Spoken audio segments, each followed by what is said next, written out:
last time we looked at approximating areas with Riemann sums, right? And we also saw that if we took the limit of the Riemann sum, then that would give us total area.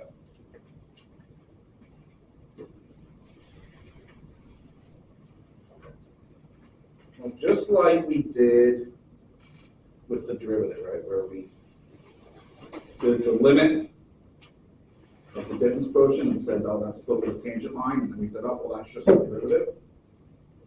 That's what we do with the integral.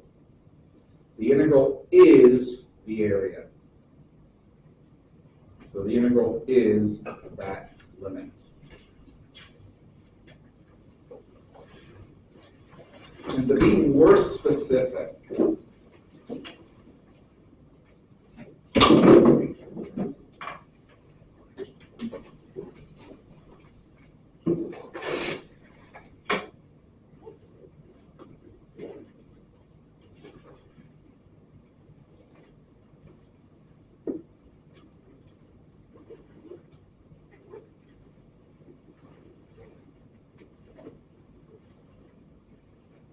this is called a Riemann integral.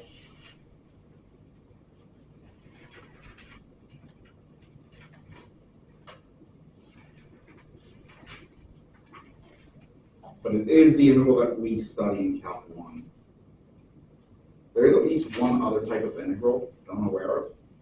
That's the Lebesgue integral.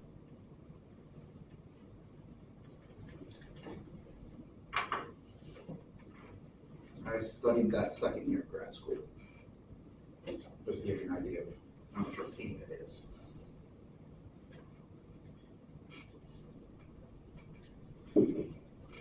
Right, if that integral exists, we say that the function itself is integrable.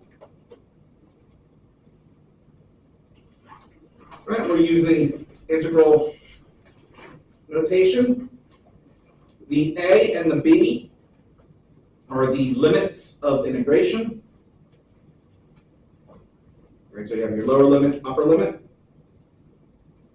The interval A to B is the interval of notation. Or notation. Interval of integration.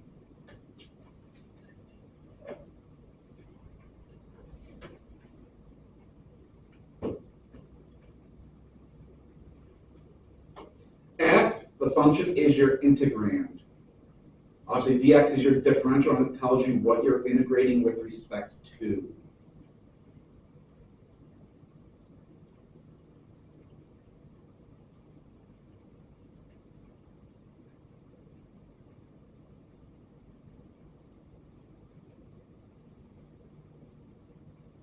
All right, so that is just a dummy variable.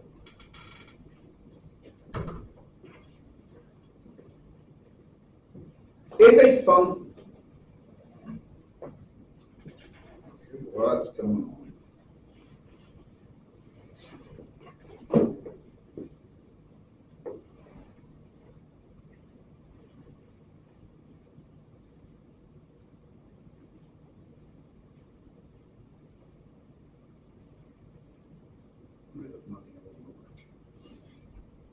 Continuous functions on an interval are integrable.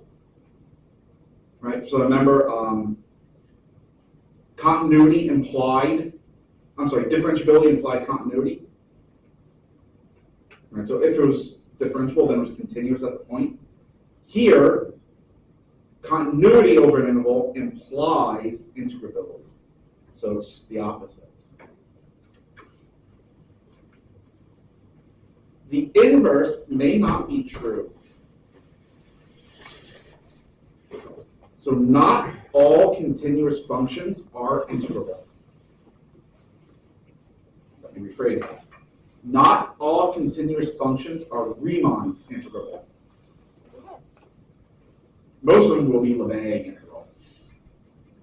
Again, that's a topic for a different day.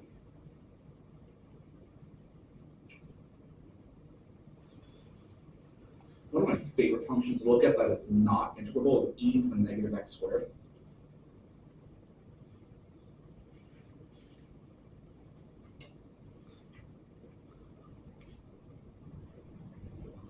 We'll see why that's not integrable later.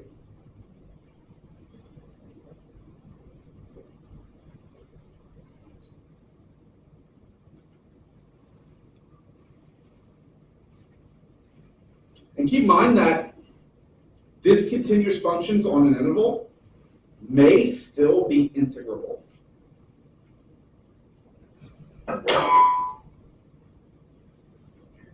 That, however, will be left as a topic for Calc 2.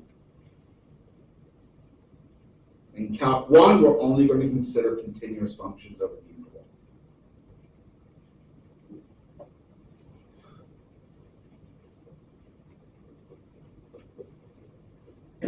Right, again, I kind of mentioned this last time, but for purposes of this course, we're restricting our study to regular partitions. But keep in mind that that is not the case, generally speaking. You can use any partition.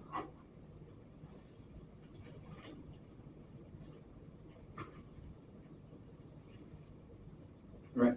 So if you look back at the definition, we didn't include the restriction of f of x being non-negative on the interval, which leads to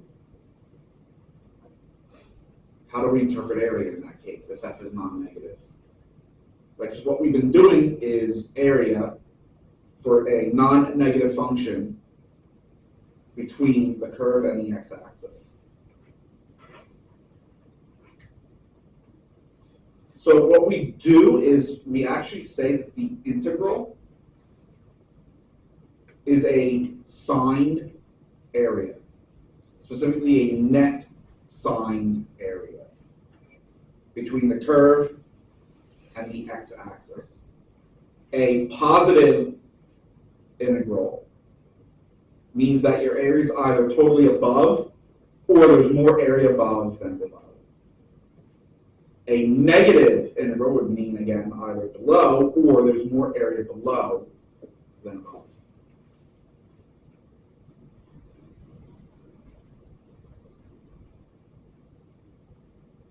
And it's using a function of 2 minus 2x squared to kind of represent what's going on.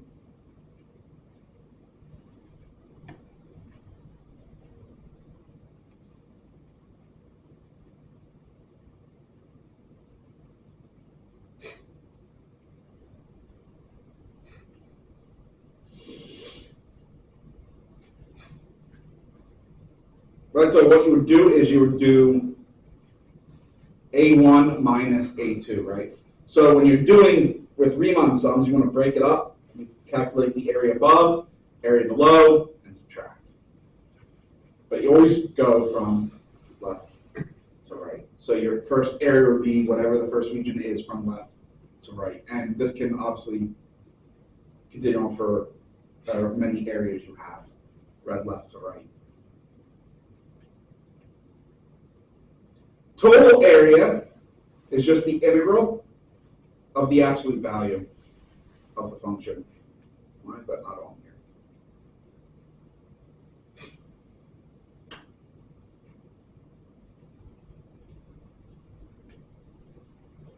But all that's summarized. And so again, you can kind of read through all that on your own. So net signed area is just an integral. Total area between the curve and the x-axis is the absolute value, integral of the absolute value. Again, this is the difference between displacement and distance. Displacement is a net. Distance is a total.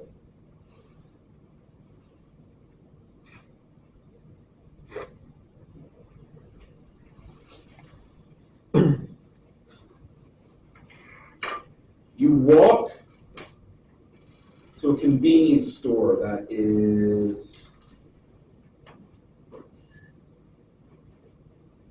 1,000 feet from your house, and then you return home. What was your displacement? 0. 0 feet. start and end at the same place. You have no displacement.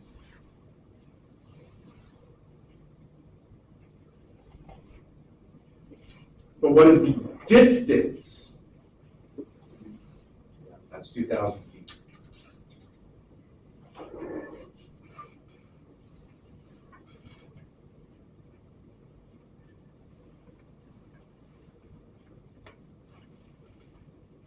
So, some properties. Integral from A to A is 0. If you think of it in terms of areas, A to A would just be a line, right? You'd be integrating essentially just your thing would just be a straight vertical line up from the axis to the curve with no width. So you're looking at a line, and line is one dimensional, so it has no area.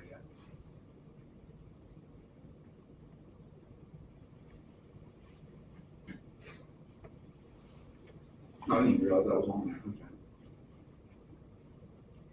Okay. Integral from B to A, I don't like that. But integral from B to A of f of x is negative integral A to B of f of x. So you can switch your limits of integration, and all it does is it switches the sign of your result. This idea will come back again in Calc 3. It's essentially a direction. What is the direction of the integration? From A to B or B to A? And it turns out that the only difference is one's positive, one's negative.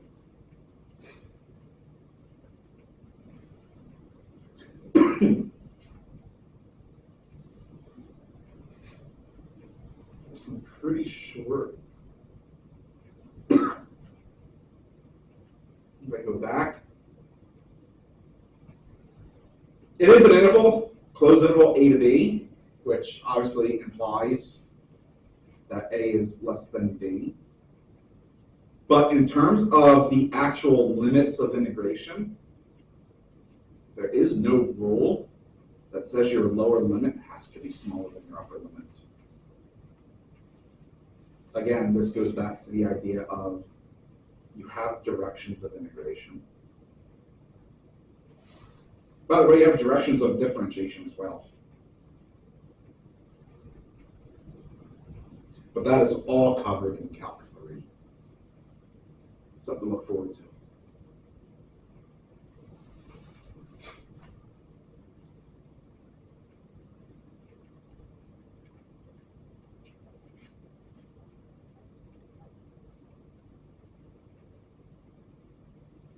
You can split the integration against across addition and subtraction. So integration itself is linear. So you can split it across addition, and you can factor out scalars.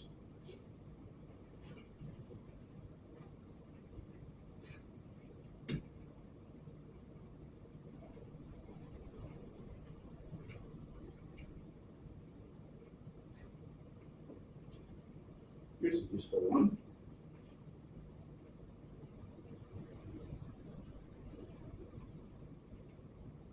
You can split your interval.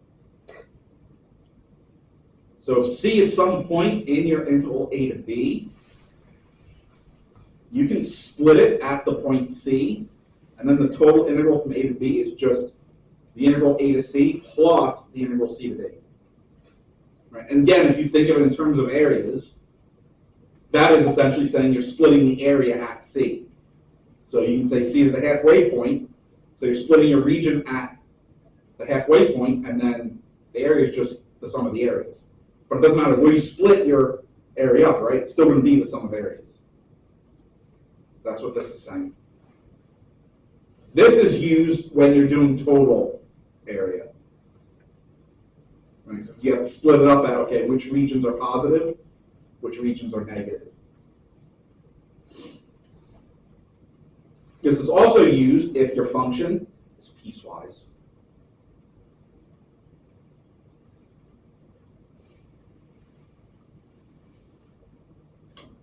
Some comparison theorems, which in reality aren't used, but they are used in theory. So if you're studying the theory of integration, the comparison theorems are pretty useful. First one, if f of x is non-negative over the entire interval, then your integral will be non-negative over that interval. That's pretty straightforward. If f of x is greater than or equal to g of x over the entire interval, then the integral of f will be greater than or equal to the integral of g.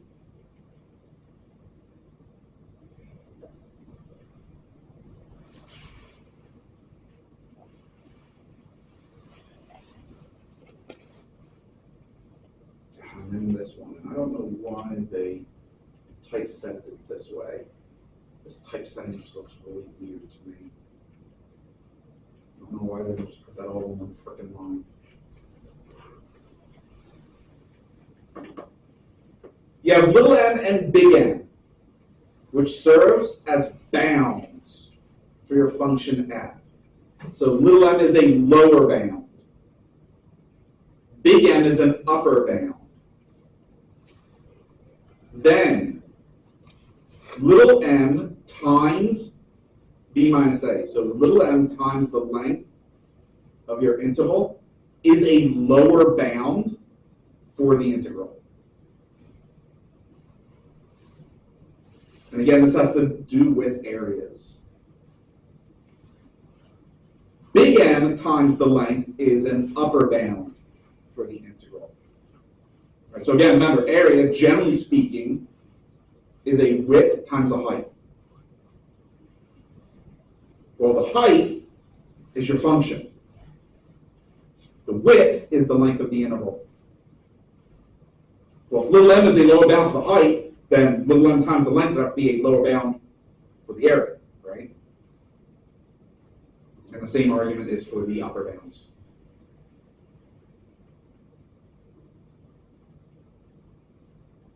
This is useful mainly for functions that you don't really care about the exact area of, right? So you don't really care about the exact area of a region.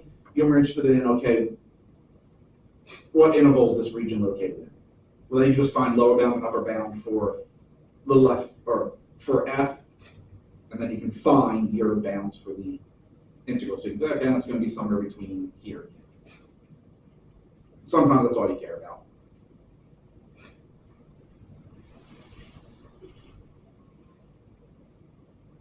Now keep in mind that that lower and upper bound is over an interval.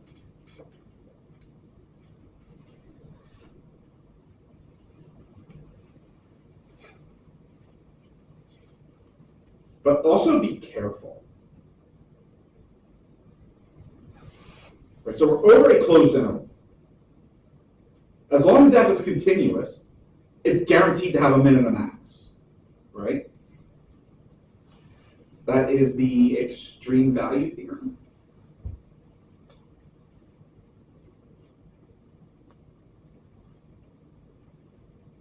Well, if little m is a lower bound, is it the only lower bound?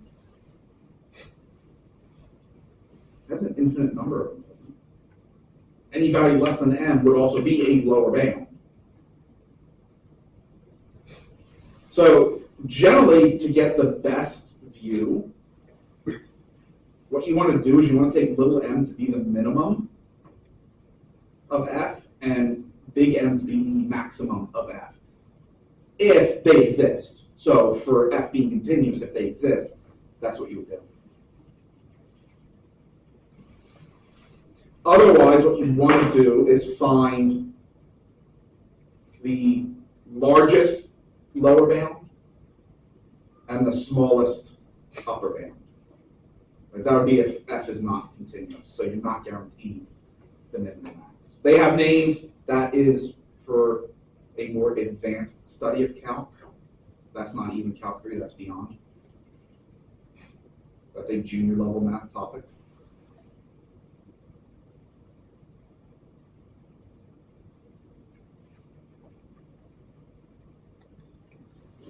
which means you don't have to take unless you're a math major. Which is a shame. I think everyone should have taken upper level math. Whoops.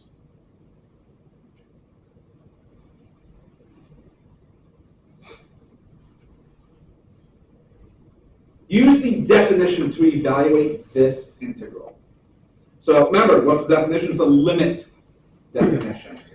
So what we have to do is calculate the Riemann sum, the limit of that Riemann sum. Well, remember from last time, it doesn't matter what Riemann sum we use. When you take the limit, it's all the same. Well, there are two for us to choose from, left and right. And by default, we'll go to right.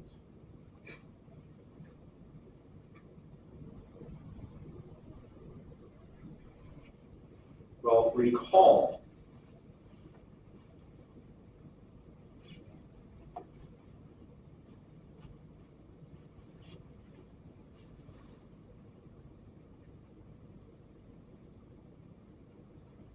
that is the right endpoint summation. Again, I think I mentioned last time, it's typical to use big N instead of little n. That's what I'm most used to, so that's what I'm going to use. But it doesn't matter because it's just a dummy variable. Right? N represents the number of subintervals. Delta x is the length of each subinterval. And remember, for right endpoints, it's regular, so they all have equal width. And then x sub I is the right endpoint for each subinterval. Right, so xi is the right endpoint of the xi minus 1 to xi.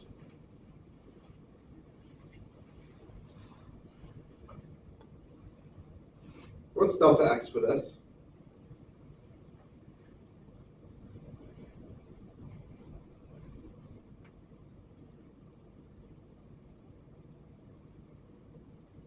It's 2. 2 is the length of the interval. Yeah. So that's a good start. There was a 2 in there. So now think it through logically. If 2 is the length of your interval of integration, how many subintervals do we want? 2. So this is still very no.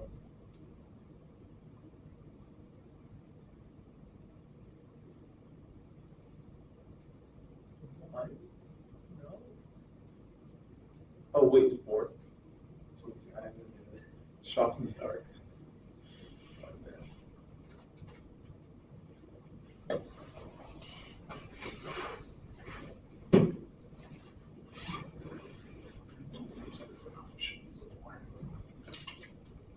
Whoa, that's cool.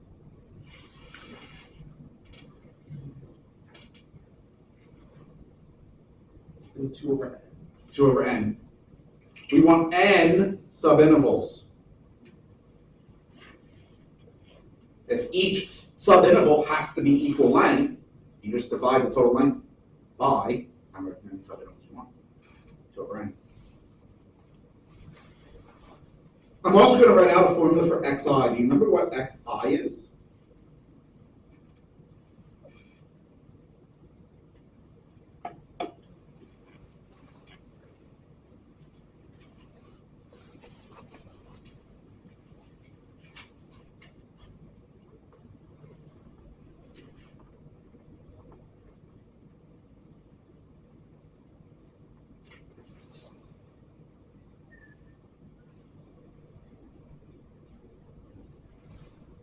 A plus 5 delta x.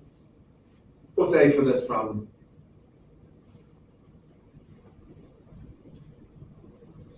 2. 0. What's delta x? So what's x sub I?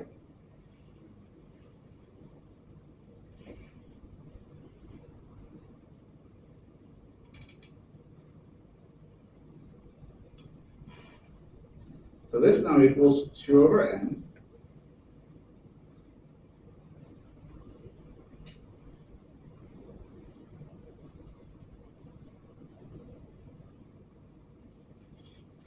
times that sum.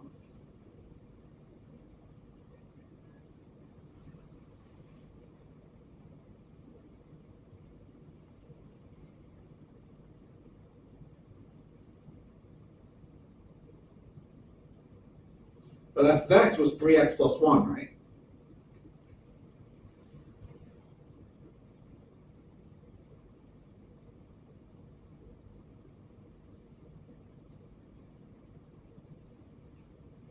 Now we use property of summation.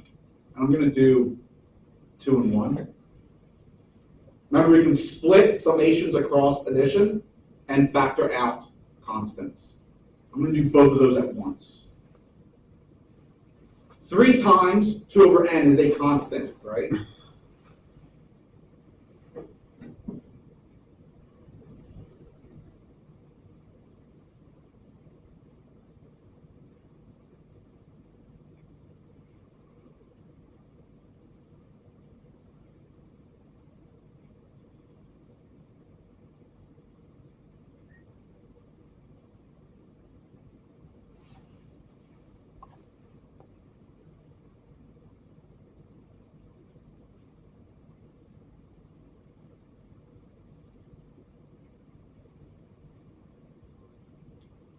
The electrical one will extend on that.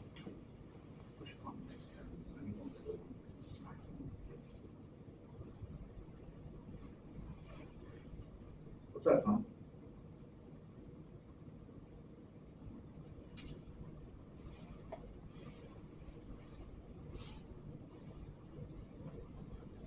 N times n plus 1 over 2.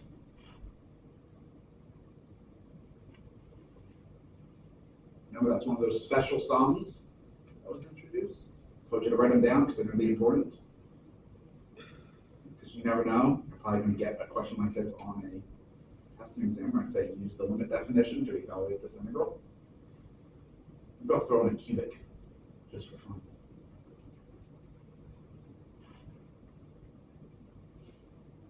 Oh, this one's really hard. What's that, son? N. Just n, right?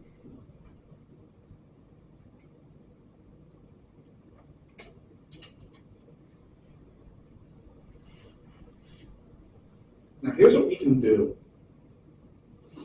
Last time I think I did simplify it. Let's not. So I'm going to take its limit anyway.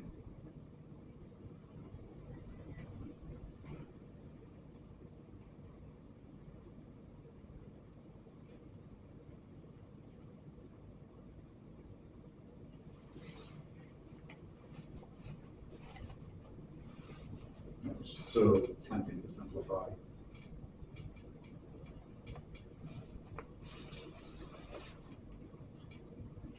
That would be our Riemann sum.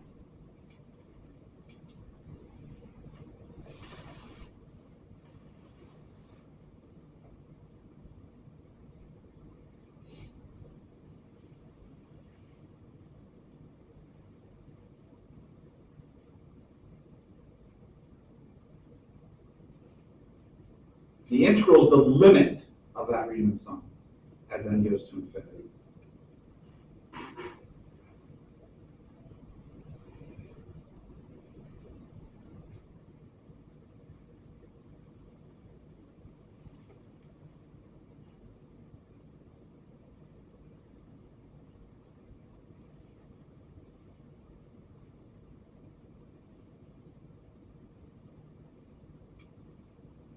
What is the limit of that first term?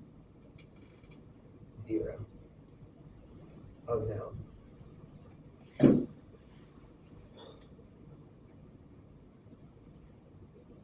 18. It's 18. Okay. What is the limit of that second term? 6. What's 18 plus 6? 24. There's the integral.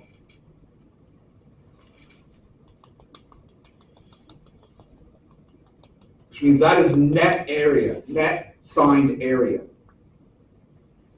And this is a function that you can also easily verify via geometry.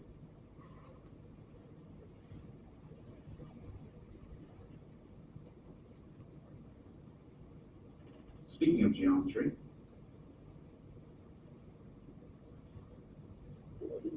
calculate both of these integrals using geometry. This means we're not setting up a Riemann sum. We're interpreting the integral as an area, and we're going to evaluate it that way. This is also really, really useful, even after we learn the technique for evaluating integrals without passing through a limit, like we did with derivatives. Understanding that it's just an area is still useful, because it might be quicker to do it that way instead of using the actual technique.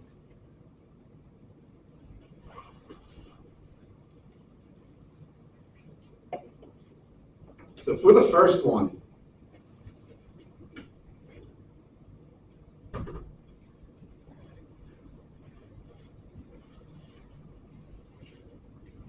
let's say that's 1, that's 4, right?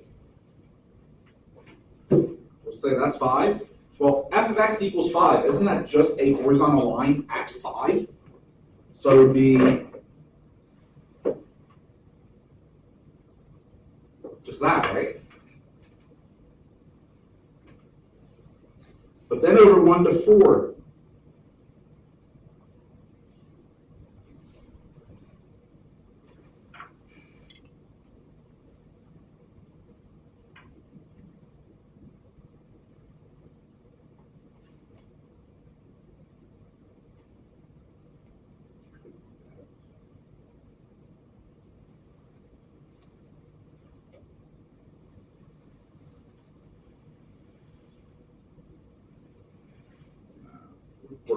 that would work a lot nicer as a highlighter.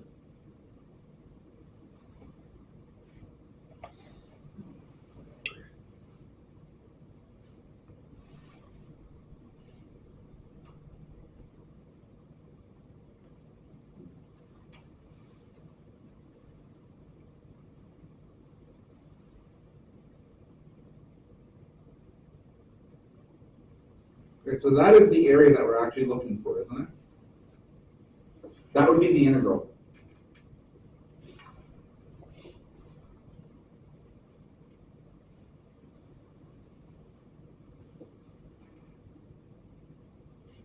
But it's not a rectangle. What's the area of a rectangle? What's the width?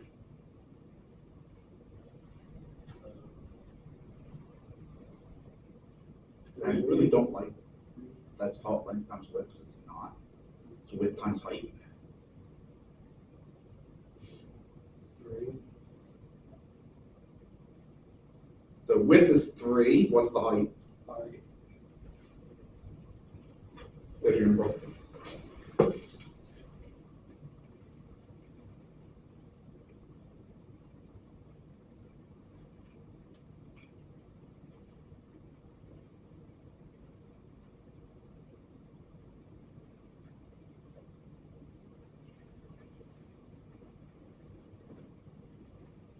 Now for 2x. It'll be something like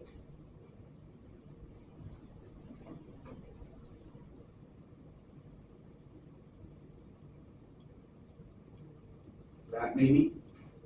It's a line of slope 2. And we're going from 0 to 3. So let's just say this is 3 here.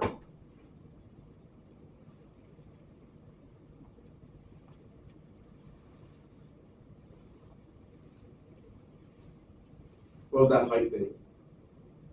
6.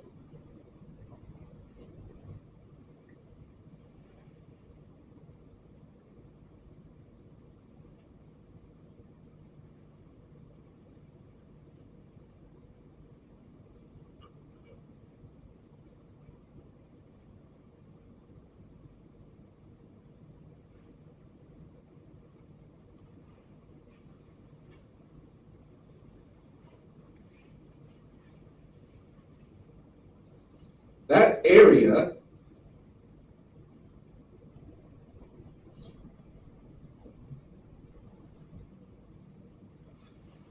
is that integral. But What kind of region is that?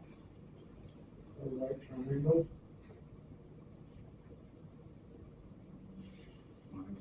What is the area of a triangle?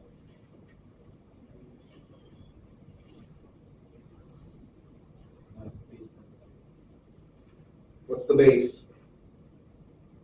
3. What's the height? It's What's that? 9. There's your number.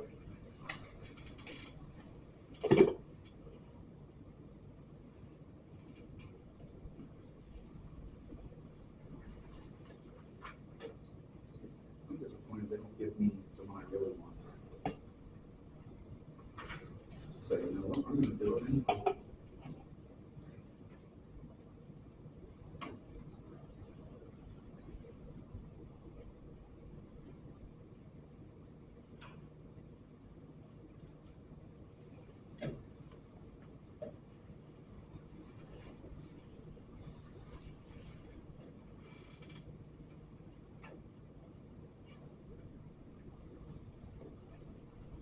That integral.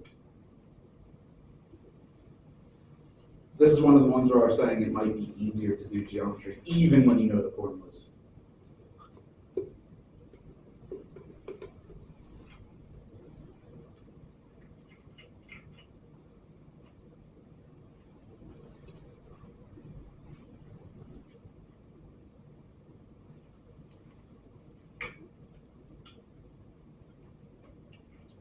What kind of shape does that represent?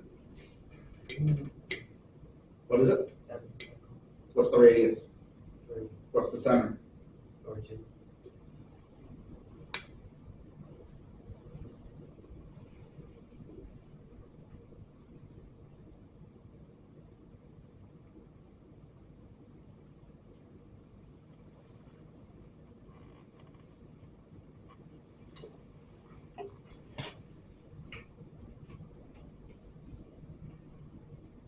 Look at my graphic mark.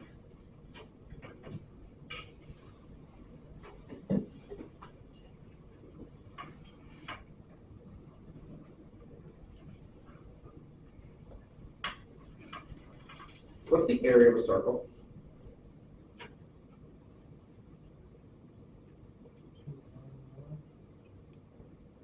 That's circumference. So what's the area of a semicircle? 1/2 what? square. What's the radius?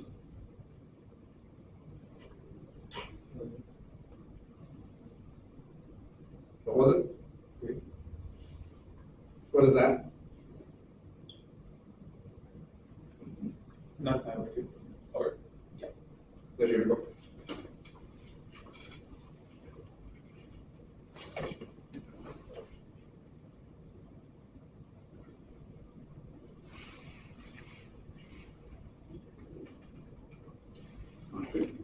Well,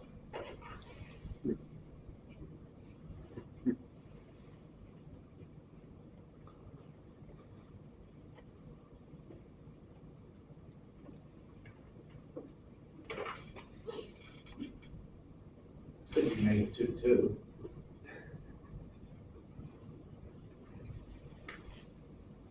Yeah, that you probably won't be able to use geometry for. That you're gonna have to either use Riemann sums or the formula. Right, because that region would look like this, wouldn't it? You could use trig to see which sector you're cutting into. We're not really cutting into a sector. You know that. Because that'd be the area that you're looking for. It's like a pie slice minus a right triangle.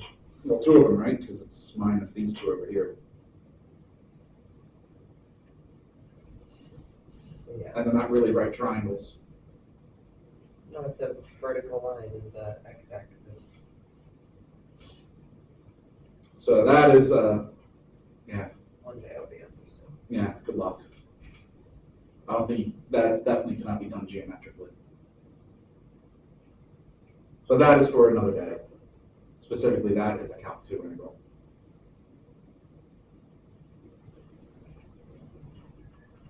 So we're going to compute this as a signed area.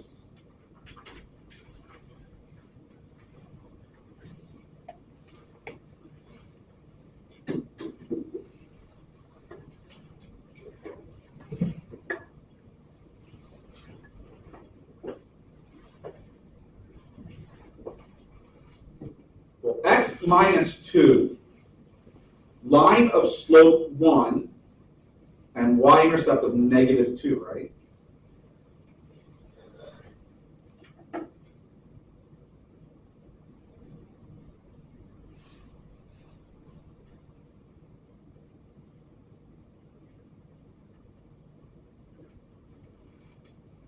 Do something like that.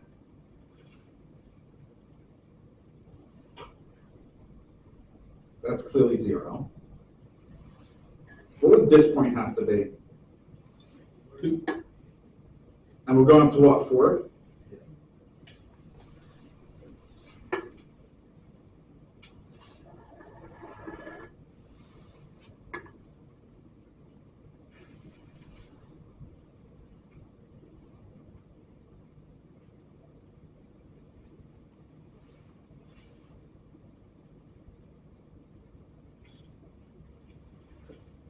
That would be A1, right?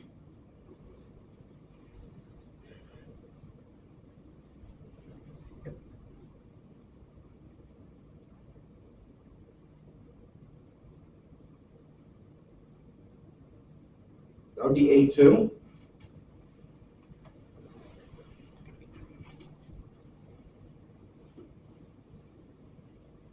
Oh, but wait. A1 is below the x-axis, right? So as a signed area, that'd be negative.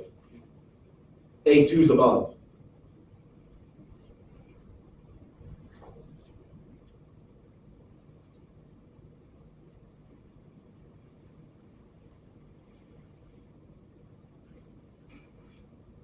It'd be A2 minus A1, right?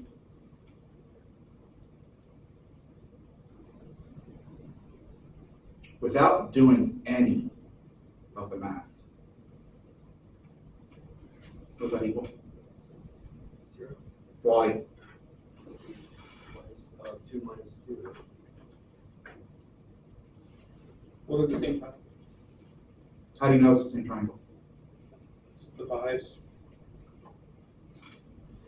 Oh, it's not, I'm sorry. Well, they have the same base and the same height, right? Yeah, but how? Just by looking at it without doing any of the math. Yeah. How can you tell that? Symmetric. That happens to be symmetric about that point. Because you can essentially treat 2 as the origin, right? Isn't the line symmetric about the origin? Because it's odd. So those areas have to be equal. Now do the math. Because we don't just go up, clearly, just by looking at it. Well, A2, half base times height, right? What's the base?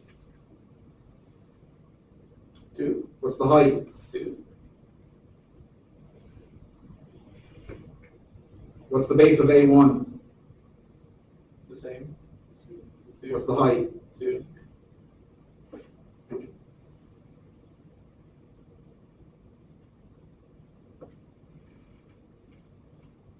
Oh dear, the eyes will look.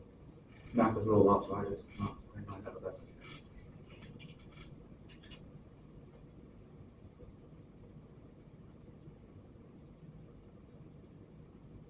So specifically, if we were to just look at this,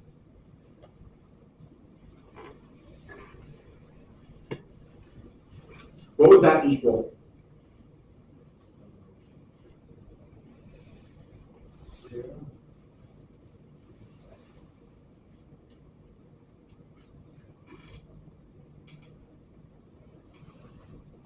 About equal 2. Oh, negative 2. Negative 2. Remember, it's a signed area. The area of the triangle is 2, but it lies below the axis. And then from 2 to 4, you have positive 2. I could also cut it up and go, okay, well, what about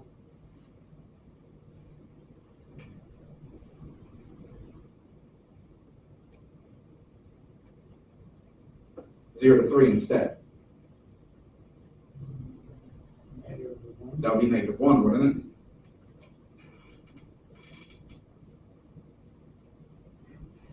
Base becomes 1, height. No, I think that is -1.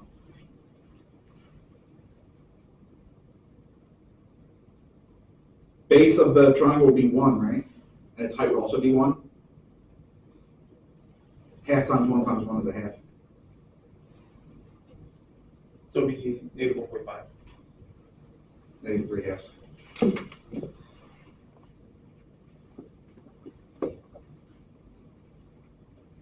And so this is how we would interpret it as areas, assigned areas.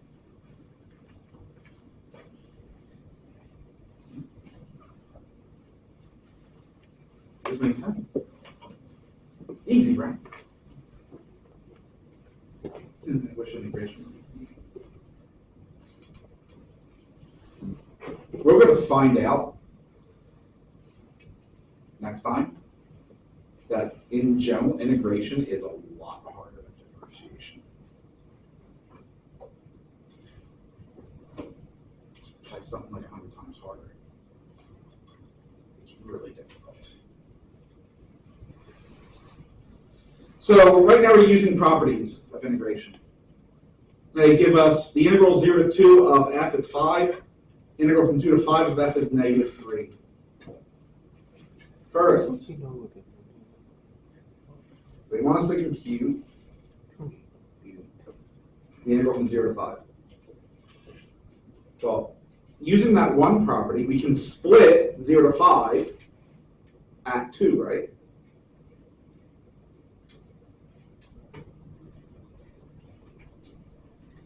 Then be this, which we have both of those, right? That's 5 plus -3, which is what? 2. There you go. There you go. What about this one? You just swap signs. So this would be what? Negative integral from 0 to 2, right? Which is -5.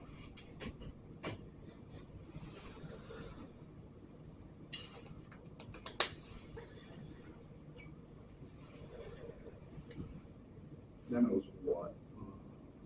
From 0 to 2. Okay.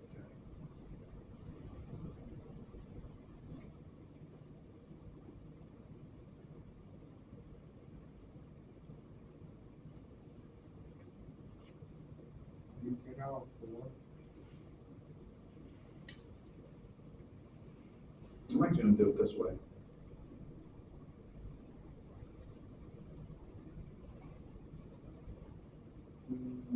Actually, I like your way better.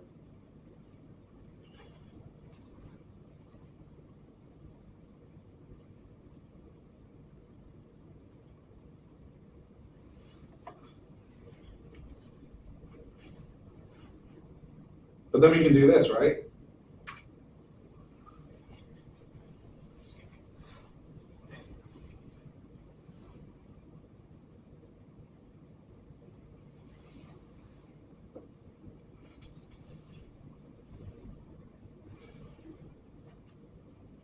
This one we know. They said that's 5. What about that one? Darn. Ah, well, 2 ways we can do it. We can either think of it as a rectangle, or let's use the comparison here. What's f of x in this case?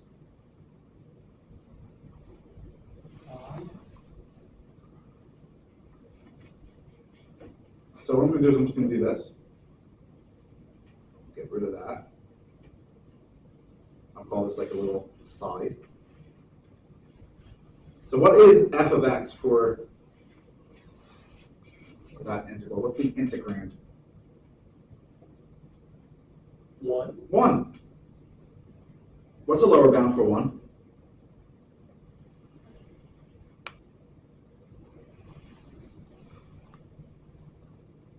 Zero. True. I want a better one. 1. What's an upper bound? 5. True, but I want a better one. So we'd use 1 here. Isn't that true? Well, then, doesn't that mean that 1 times 2 minus 0 is less than or equal to that integral, which has to be less than root 2 1 times 2 minus 0?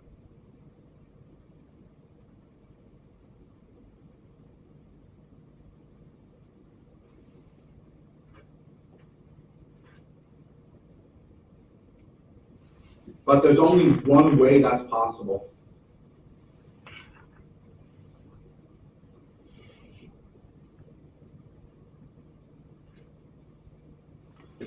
And that's if the integral equals 2.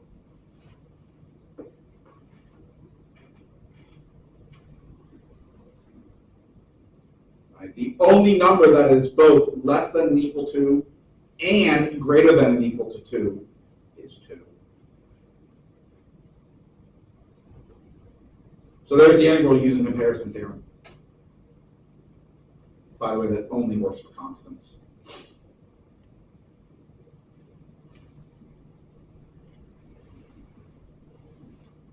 Yeah, it only works for constants.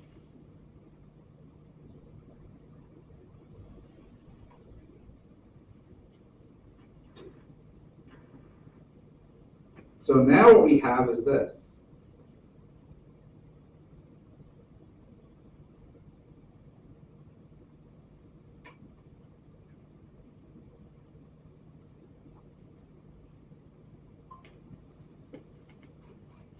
Not 1. Right? What is that?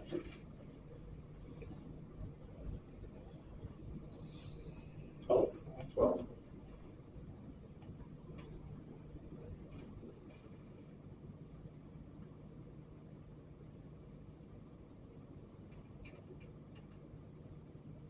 Oh, that was a typo, but whatever, I like it better. That's supposed to be minus 3, not minus 4, but I don't care. The idea is the same.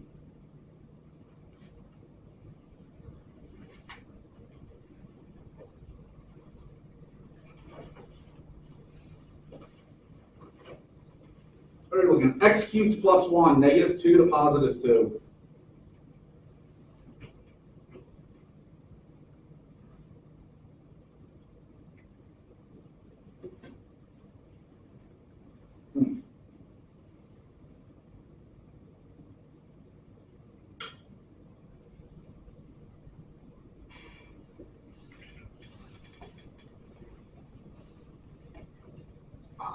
Yes. Okay. Well, first write that.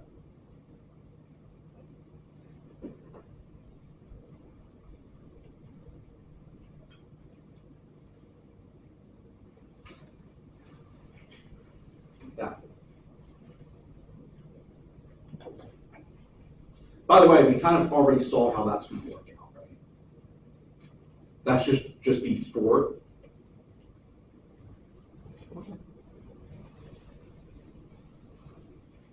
But well, actually it's down a minute.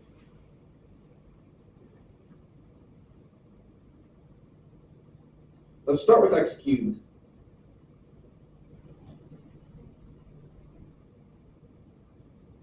Well, that is something like this, isn't it?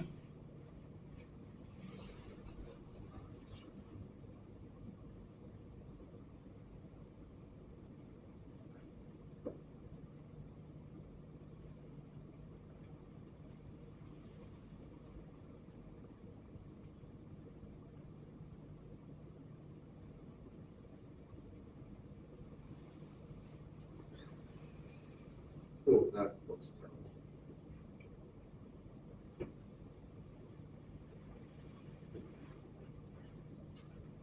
You know what? I'm actually going to cheat.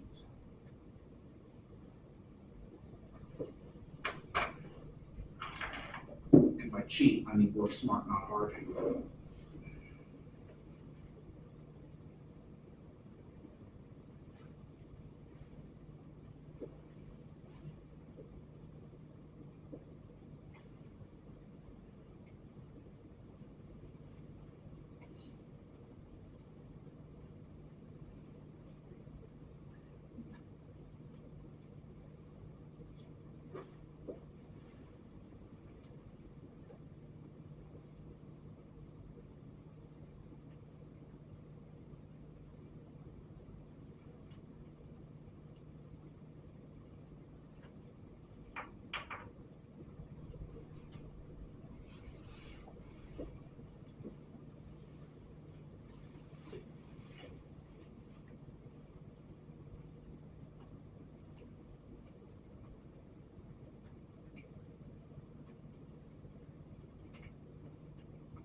So let's do this one.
There's x cubed.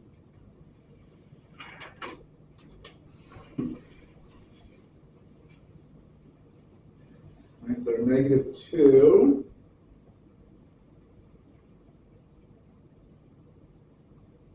+2, right?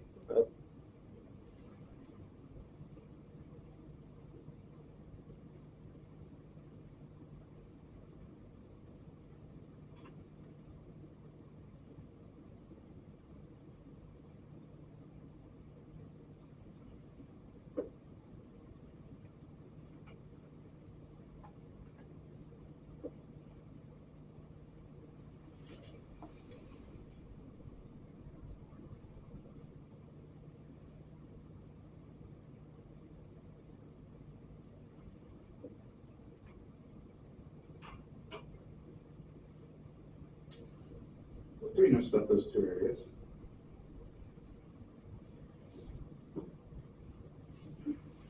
They are symmetrical.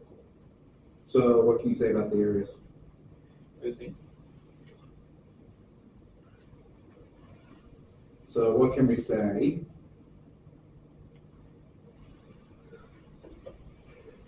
About that integral? Zero.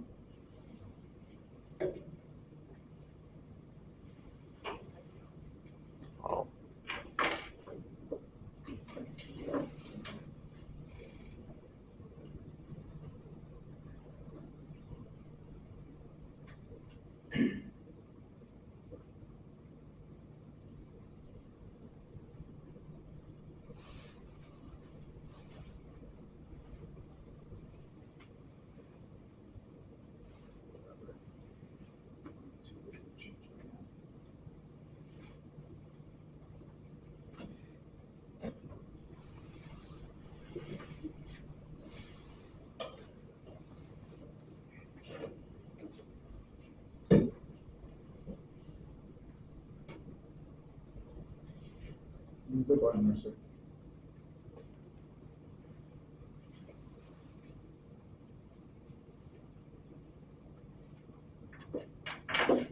So that one's 1, right? From -2 to +2. Which means that this would be the area that we're looking at.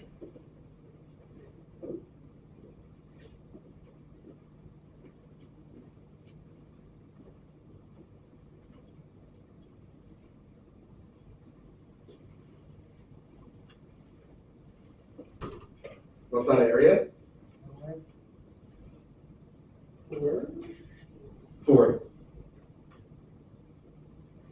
Right, the height is 1, right? And the width is 4. You could also just cut that in half, find the area of one of the rectangles and double it.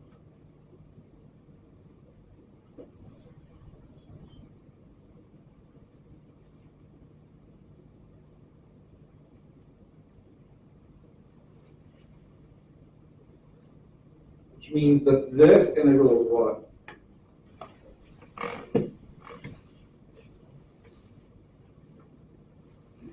So if we come back here,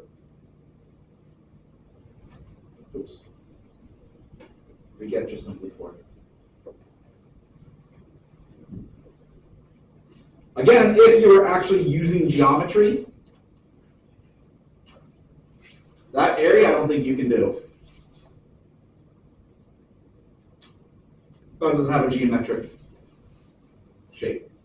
But using the fact that it's symmetric, we know those two areas are going to be identical, whatever that area happens to be, and so they're going to cancel each other out for net signed area.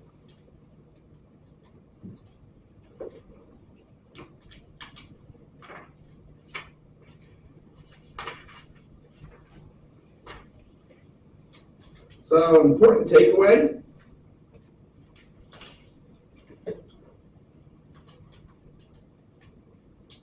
First, obviously, the definition that the integral is just simply the limit of a Riemann sum.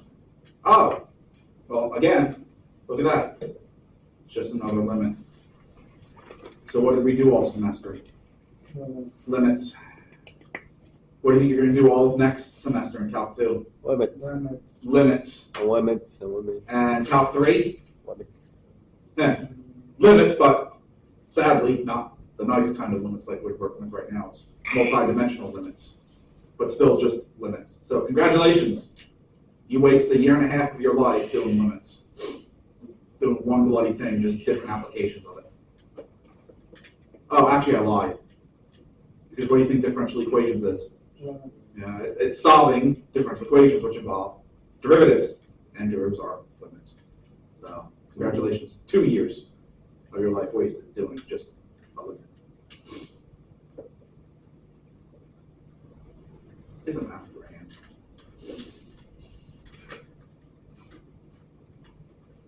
It's just when you think you get out of limits in Calc 2 when you look at series. Sorry. Series is just limit of partial sums, so it's still just limits. There's no escaping limits. Well, in physics, you just explain physics. Physics is just limits too. Oh, but physics is even worse, because sometimes in physics you care about what happens at the boundary of the universe. That's a limit. So you're looking at an infinite limit. What happens when I don't? Life is actually just limits.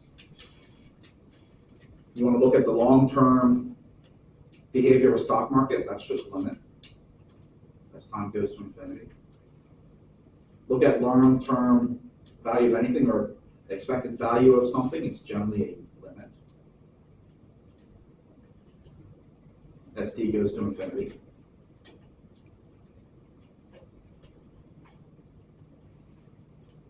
Aren't you just approaching your death? That's a limit.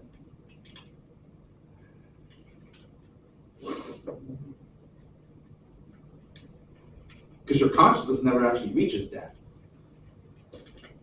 Your consciousness just kind of ends. So it's actually really fun to think about too if you look at black hole, the Schwarzschild radius. If I throw you into a black hole, from my perspective, at some point you're going to stop right on the surface of the black hole. So you never actually reach the black hole. That's a limit. Now, from your perspective, though, is completely different. Yours is going to be really, really painful.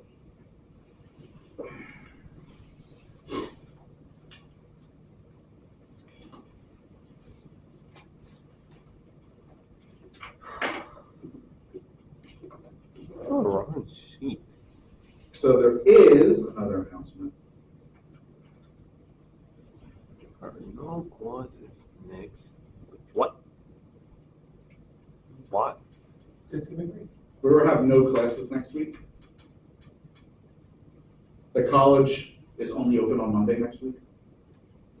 Sunday. It's just Monday, that's it. Closes Tuesday for Thanksgiving break, which is different than previous years.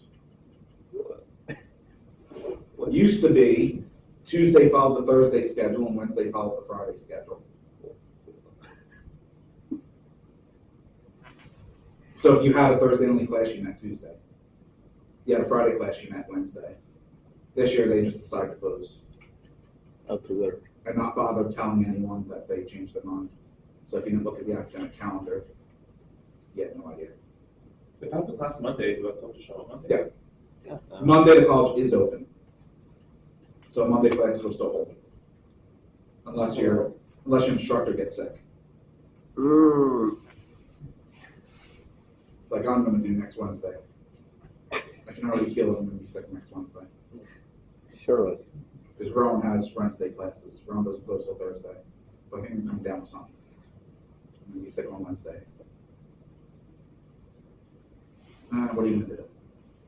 Will we have the next Monday off? No. That coming Monday after? It's just Tuesday to Friday. Well, our week starts on Tuesday, right? What are we doing? What? I don't know what to tell you. I don't know either. I'm not administration. It's confusing. They make more than I do. So they're smarter.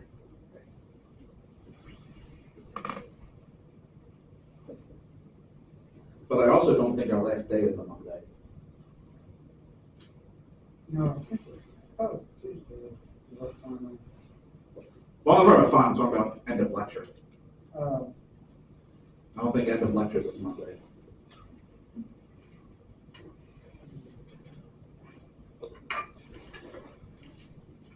I don't think too hard about it. Just go with the flow. I'm just happy to have a week off. An entire week off. And this year I'm being generous. Notice I have nothing to do next week. I normally give an assignment or have stuff to do for Thanksgiving.